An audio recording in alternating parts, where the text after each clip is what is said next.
Hello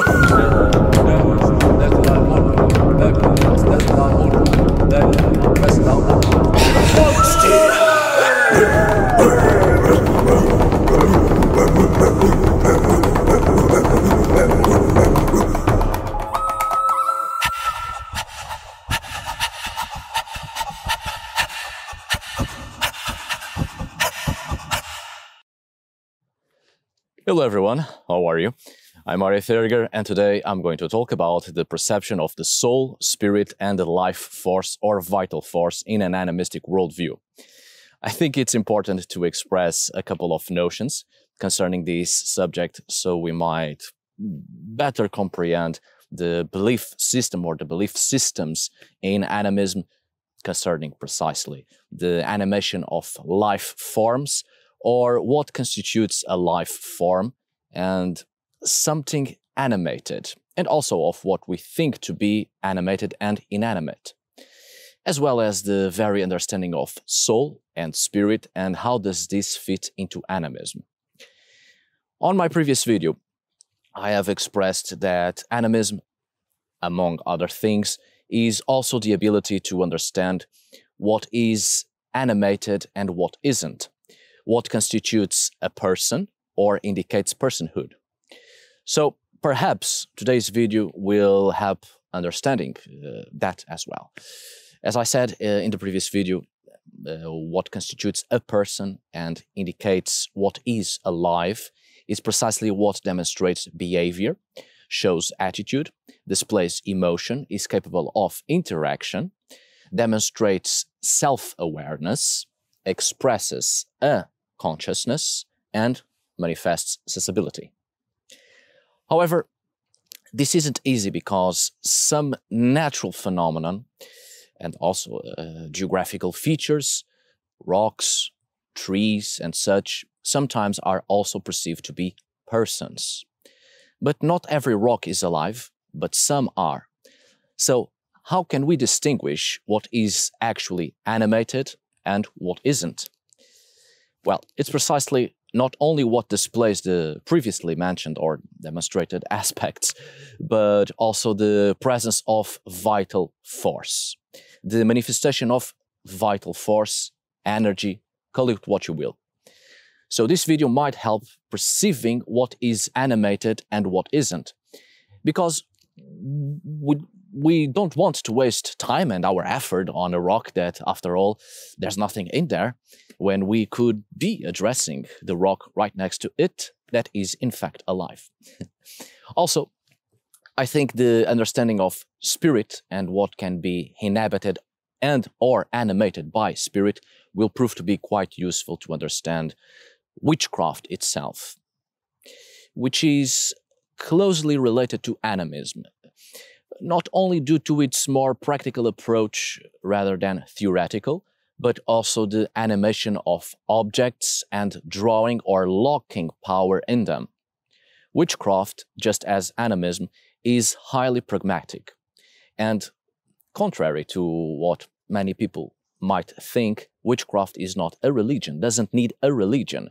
And that's precisely why one of the biggest reasons why official religions of an elite or of the state have always been very keen on persecuting those who practiced witchcraft.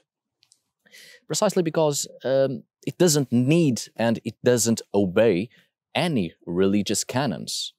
Precisely because it is highly practical and relies on experience, and it is a surviving branch of sorts from an animistic worldview.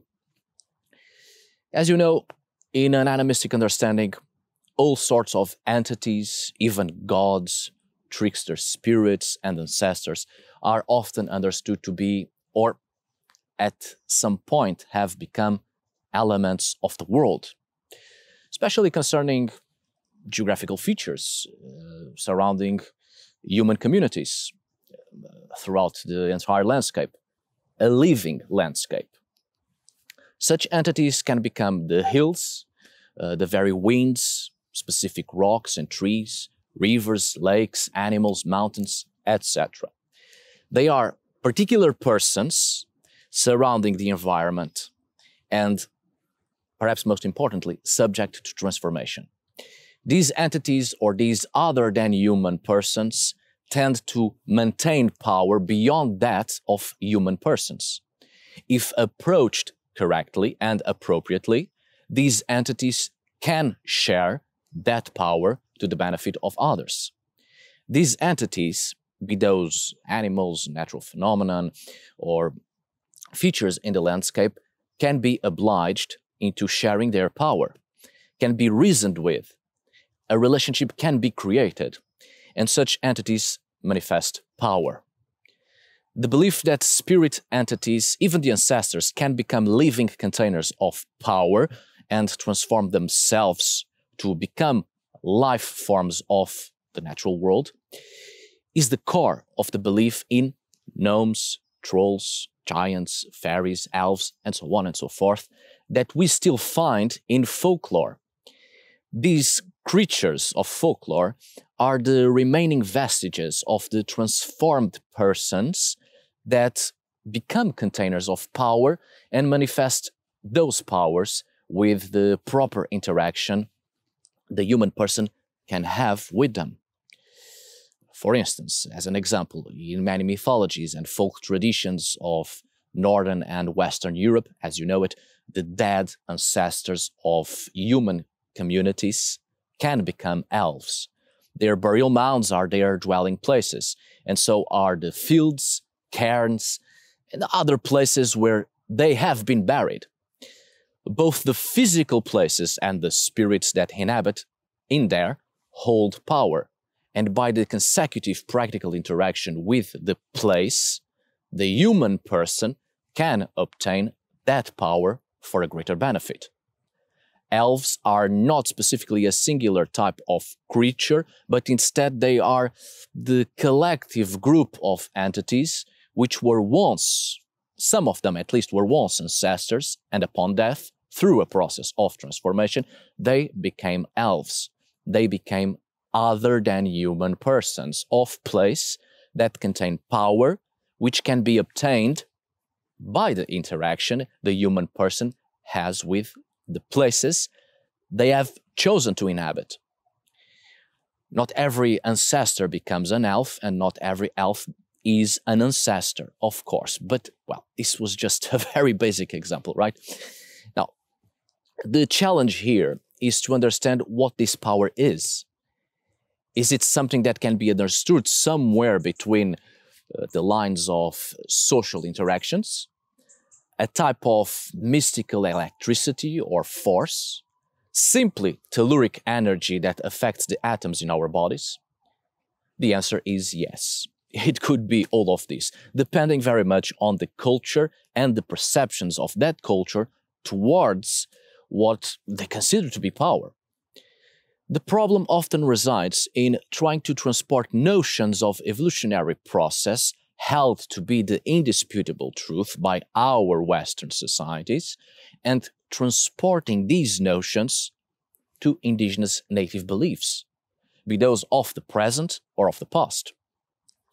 When we try to perceive something unfamiliar to us by trying to compare it with something we are familiar with, that's precisely when we fail to truly understand what we are trying to understand. This idea of power may not imply anything more or less mystical than simply power. It is power, and that's all it is. In an animistic understanding, we end up coming to the conclusion that certain beliefs do not go beyond any explanation. They don't need an explanation. They just are. They just exist. Like I said, animism is pragmatic. It relies on experience, contact, and practical action, dealing with things sensibly and realistically based on practical rather than theoretical considerations. Unlike religion that deals with observation of something and theory to try to explain it, animism deals with the practical and experiencing, living things, rather than merely observing, therefore doesn't need explanation because it is something experienced. It just is. It's like having a rock in your hand. You can find all sorts of theories for its existence and purpose and why it has become or created. Or you can acknowledge its existence, it's there, it just is, and you can use it. You can give it several purposes instead of just observing it and come up with theories. This power, at the very least, can be described as life force. It is the manifestation of an individual or several individuals, the manifestation of other than human persons. This power is what defines all kinds of persons and being rationally and socially powerful. There's really no other sophisticated explanation, and that may be one of the great problems we often face, the need to find a sophisticated answer that fits into our personal beliefs of reality, which often relies on theoretical approaches and considerations rather than practical ones. When we detach ourselves from something, we progressively lose a connection with it, and therefore we lack the capacity to understand it. Without understanding it, we rely on theory to create no more than an interpretation in our heads, but still detached from the thing itself. But when you experience something, you understand its reality, and sometimes this understanding needs nothing more than simply acknowledging the existence of something. In atomism, as I've said before on other videos in this channel, the perception is that the world is absolutely populated with persons. The great majority are non-human persons and or other than human persons. This is when shamanism also enters the scene in relation to this power and interaction with this power I've been speaking of. Shamanism is a branch from animism. It is a practical approach towards an animistic perception of the world. What the shaman does, or what the spiritual leader does, is to interact with power, and such a power is no more than the manifestation of an other than human person, a rational and social power. It's not an impersonal power, but rather it is the manifestation of a powerful person that resides in the world and the shaman, the spiritual leader, communicates with. Shamans, spiritual leaders, call on those whom they relate with rather than drawing on metaphysical power. The objective is the creation of a relationship with other than human persons and the practical interaction with such persons, which helps to reason with them. And depending on the relationship that is created, such persons can be compelled and also reasoned with to manifest themselves. And that manifestation is the power we are speaking of. It is the interaction, it is the force resulting from the interaction.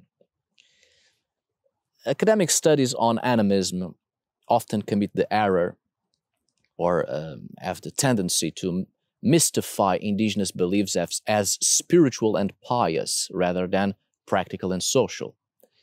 It's not a question of religion, and it doesn't have to be solely a question of spirituality, but in fact a practical and social interaction. And I say it doesn't have to be solely a question of spirituality because in spirituality, more often than not, we deal with the unseen, with something we understand to be a spirit, a ghost-like entity, a phenomenon, or a phantom or spectrum, an entity lying on the realms of beyond death even, or the acquisition of a metaphysical power. But that is not what happens in animism, not solely that. Animism deals with reality, with what is, what exists, and what lies very much on the physical environment. The animistic community or the individual, more often than not, with the aid of the spiritual leader, the shaman, deals with the practical interaction in the moment, right there, and it doesn't deal with the spiritual in the sense of having to reach out beyond the limitations of the human physical and mental possibilities, not always, but rather creates a social interaction, a relationship with persons of the world that reside and exist in real physical locations. What is truly important to deal with in animism is the recognition of particular kinds of other than human persons, or the recognition of their gifted abilities and the manifestations of such abilities, and a social interaction with such persons. That is the power or the life force, vital force I'm trying to express here. It isn't the belief in mystic energies. Instead, it is the recognition of persons and their abilities, and through relationship, those abilities are manifested. And such manifestations are the power that can be obtained to aid the human persons, the human community. So this power, is it a social and relational power, or is it a mystical and metaphysical power? In some contexts, it can be one or the other, or both. Depends very much on the interaction, the experience, and the acquisition of power, and how we deal with that power. It isn't a simple question with a yes or no answer. Animism, as I said, deals with practice and experience, and with more practice, more experience we gain. Animism is not a religion. Animism is not atheism either. Animism is a worldview, and each action is a rational, realistic, and sensible approach towards that worldview. It is about engagement, entanglement, relationship with the environment, and, of course, obviously, more importantly, relationship with the persons living in that same environment. Animism is pragmatic, which makes witchcraft a practical approach towards an animistic understanding of the world. Let's see. Speaking of witchcraft, I'm not going to delve too much in the subject, but perhaps it would be useful to reflect on the idea of vital force or vital life within the practical performances of witchcraft. Of course, nowadays we have different understandings of witchcraft, or what constitutes witchcraft. In the last century, the use of the words witch and witchcraft, at least in European languages, as of course, and also cultural aspects, has of course undergone a considerable change. With various neo-pagan religious manifestations, especially in the past 50 to 70 years or so, witchcraft has progressively been disconnected from an understanding that it is a manifestation of human behavior solely to cause harm and wrongdoing. But what is important to address here, at least for the case I am developing in this video, is the fact that nowadays, in many modern neo-pagan circles, witchcraft takes on a very different approach, but it's no less practical. It relies very much on practical activity, on ritual and ritualistic ceremony, and the ritual working place. Each time an individual or a group of individuals gather to perform an act of witchcraft, there is the preparation of space, there is ritual, specific tools, a clear working environment is created each time witchcraft is to be performed. The main idea here is to raise energy. But what exactly is this energy? Just like in animism, there is a practical approach. It's something a lot more pragmatic, with the objective to raise a type of energy for the intended purpose of the ritual. Energy or power, which will be the key element so the entire performance may work. A series of steps and attitudes, as well as behaviors, to invoke something that may propitiate the intended result. I feel like I'm using a lot of words and saying nothing. Right. The witch or witches may dance, sing, chant, align particular tools and other objects, draw a circle, use candles. Doesn't matter. There is a clear, active, practical behavior, and the efforts are intended to manifest an excess of power that can be directed as if it were electricity, conducting this power, this energy, towards something or someone to provoke a very real and palpable effect. It isn't a question of mere observation and a theoretical approach, but again, it's highly pragmatic. It is to do in order to provoke an effect so it can affect.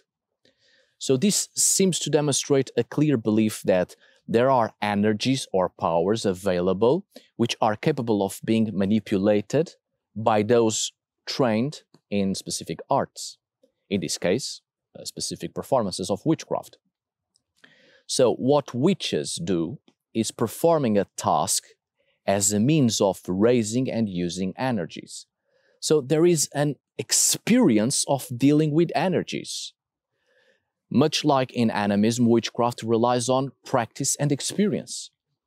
This energy or energies might be drawn from bodies of the practitioners, from the earth itself, from the environment, from the working place, and from specific items believed to contain a specific type of energy, a vital force.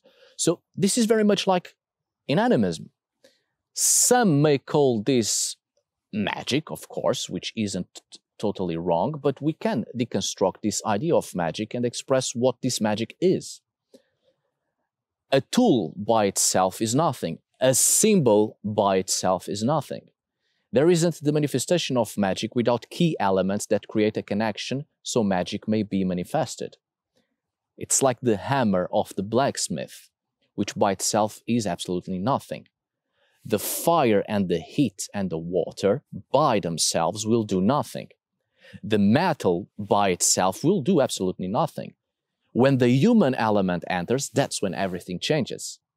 The human element is the key in here so that it may be possible for something to be manifested or created.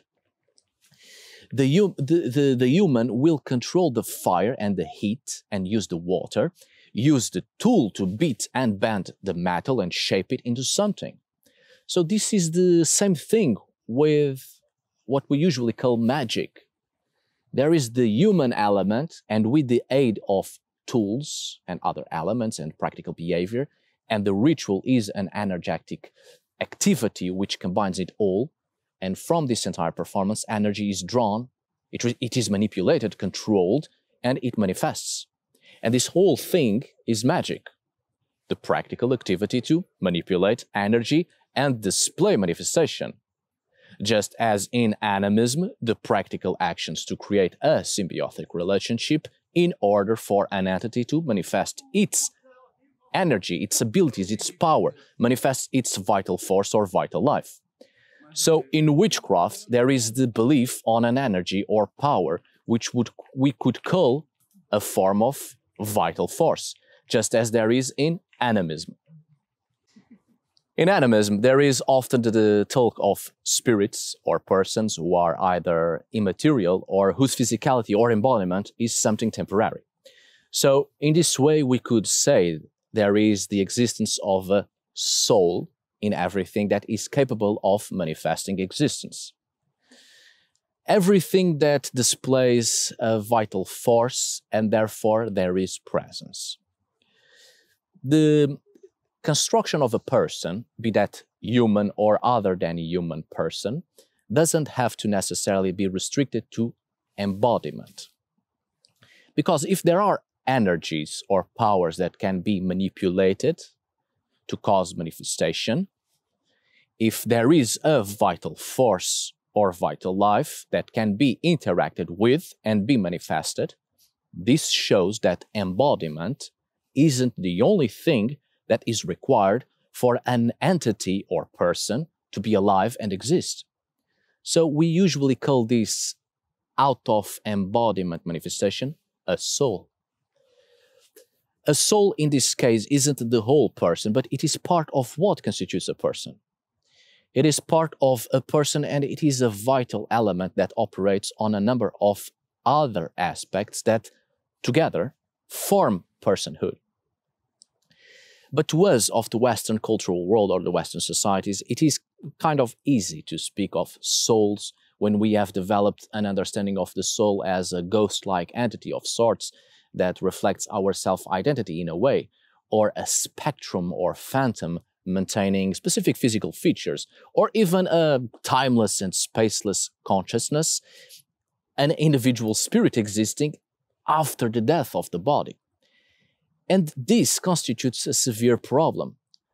How do we speak of souls and how do we understand them in relation to animism without transporting understandings of our own religious and philosophical backgrounds and deeply rooted conceptions of spirit, soul, and consciousness? Because in animism, we have clear cases of a single individual having more than a soul, even more than 2 or 3, and even 9 souls. Some souls disappear after death and others remain, or even different souls and each of them going to its specific place after the death of the physical body. How are we going to deal with a more transcendental focus if we are so used to the idea of a single soul for each individual and specific afterlife places for the singular soul? This question or these questions may yet remain unanswered, not only in this video, but unanswered, unfortunately, for many decades or even centuries to come. Between the Renaissance and the Enlightenment periods, there's been the consolidation of Western and Eastern folk ritualism and folk magic, as well as, of course, the consolidation of religious philosophies, which gave us specific understandings of what a soul is. The study of the soul often deals with a clear duality that there isn't matter without soul and there isn't soul without matter. There is no physicality without spirit. So this creates a limitation and we won't be able to understand existence without embodiment. This dualism is so deeply rooted in our collective consciousness or collective mentality that it will be hard to acknowledge an entity, acknowledge vital force or vital life and its manifestations if we can't see embodiment or physicality. We see a person, therefore it has a soul. We see an animal, therefore it has a soul. If we see nothing at all that doesn't have a physical representation, then we won't acknowledge the existence of anything that doesn't require matter to exist. The dualistic view is the major problem in here, I think. And it isn't solely this dualism of matter and soul, physicality and spirit. Our Western cultural world creates dualisms on everything. Soul over body, spirituality over physicality, mind over matter, culture over nature, the inner over the outer. Animistic people or communities don't have to deal with this problem of embodiment and physicality. In animism, souls don't have to act like bodies. There isn't a particular law that dictates that a soul needs a body and a body needs a spirit. In animism, not every matter has a soul and not every soul needs embodiment. My point here is that the dualities of the Western cultural world are not identical to the indigenous conceptions. Animism, in terms of the conception of a soul or what constitutes a soul, deals with entangled alternatives.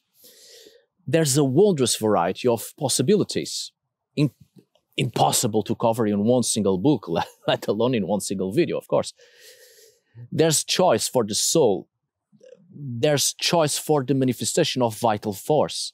Because if there is consciousness, and if such a consciousness doesn't require embodiment to manifest itself, why should it strictly choose a body to inhabit and manifest itself when it already causes manifestations without one? This is a problem the Western society has a hard time to deal with and to understand, because the association of soul and mind, a body and all its components, are not made of the same thing a soul is made of. A body is not a soul. A body is the physical representation of a person, which is the cause of the relationship with other bodies.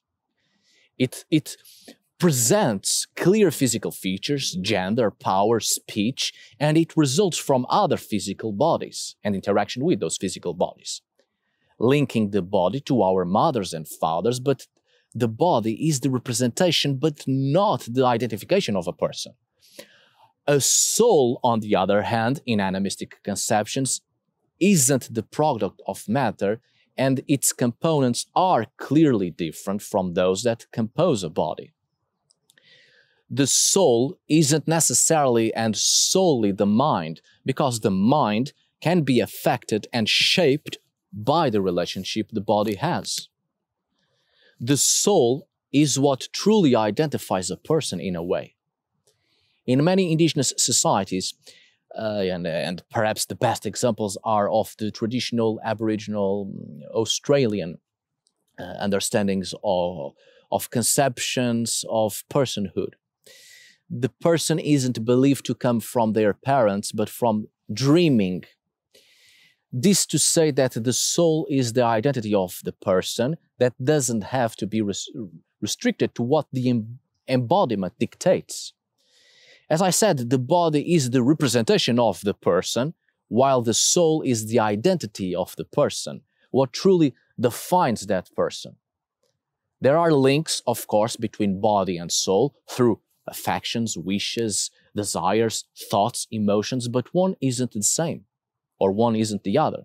The same way a couple comes together, there are specific factors that link one person to the other, but one person isn't the same as the other.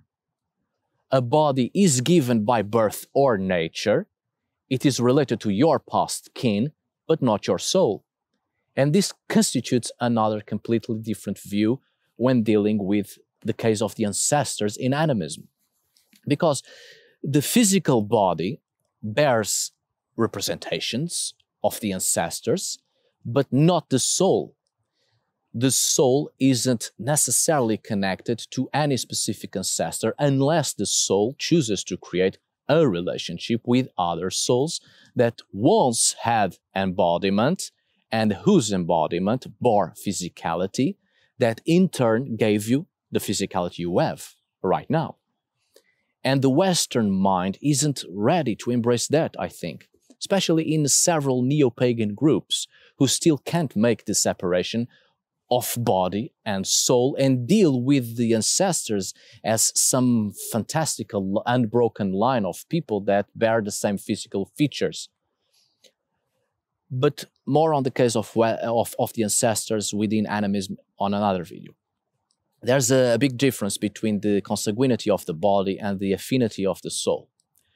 Both create relationships, but the body is restricted to other physical relationships, while the soul is the true identification of the person, and its relationships are beyond the limitations of embodiment.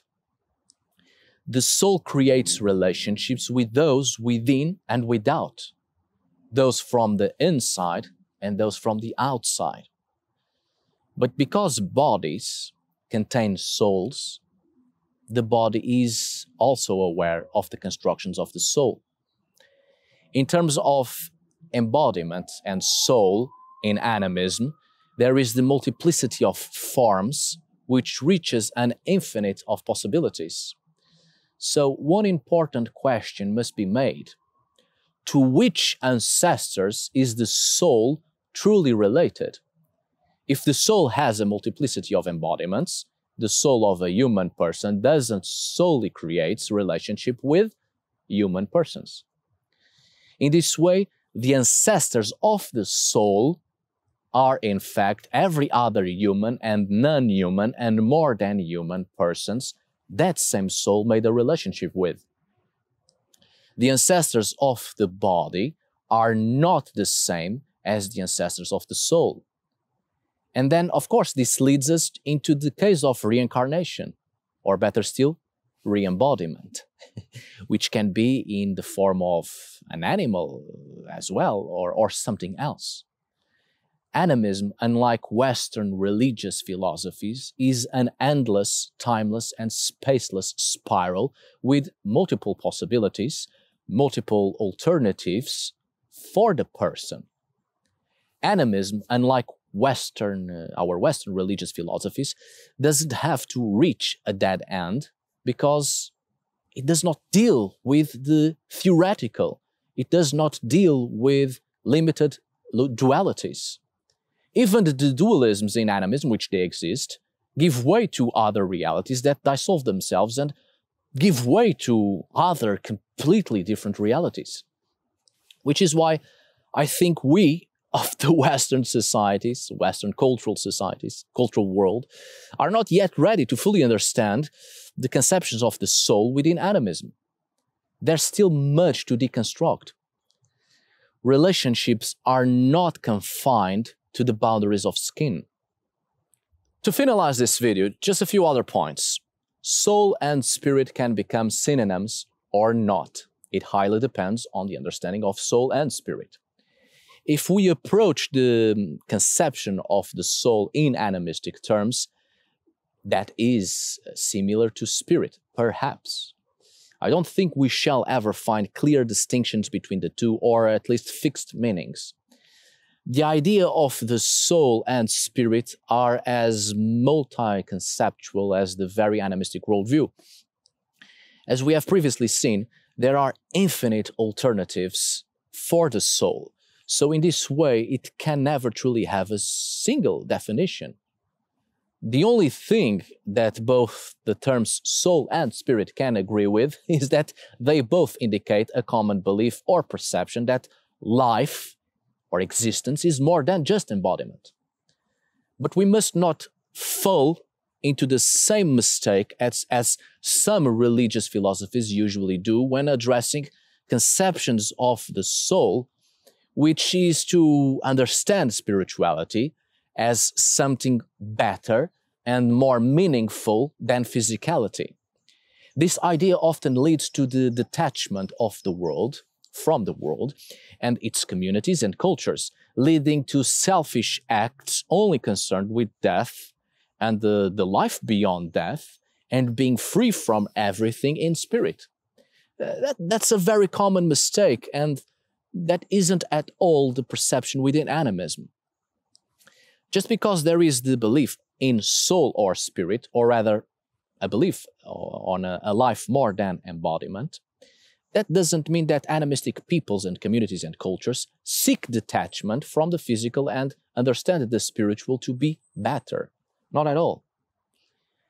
In animism, the person still has the need of the necessities of everyday life, to be able to maintain the engagement with the senses that permit the building of relationships with various persons, be those human, non-human, or other than human persons, and with the more than human persons. A person contains power, vital force, energy, call it what you will. Being able to exist with embodiment, with physicality, indicates a junction of spiritual and physical existence that propitiates several involvements and senses, emotions, and most of all, crucial experiences the person has the necessity to live them in order to evolve, become more powerful, more knowledgeable, and enhance relationships. In animistic societies, the spiritual entities, or the ones that do not require embodiment, are as much concerned with those who have it as the physical persons are concerned with the spiritual ones. Spiritual entities, or spiritual persons, remain concerned by the physical condition and actions of human and other persons. So they give gifts and insight, knowledge and wisdom about a variety of things. So there is an entanglement between spirituality and power and materiality. And this Entanglement leads the physical human person to keep interacting with the spiritual persons in exchange of gifts to strengthen relationships. Exchange of gifts, as we also continue to see in various pre-Christian religions and folk magic and ritual, even throughout Europe in paganisms. The spiritual gives gifts, but also receives them.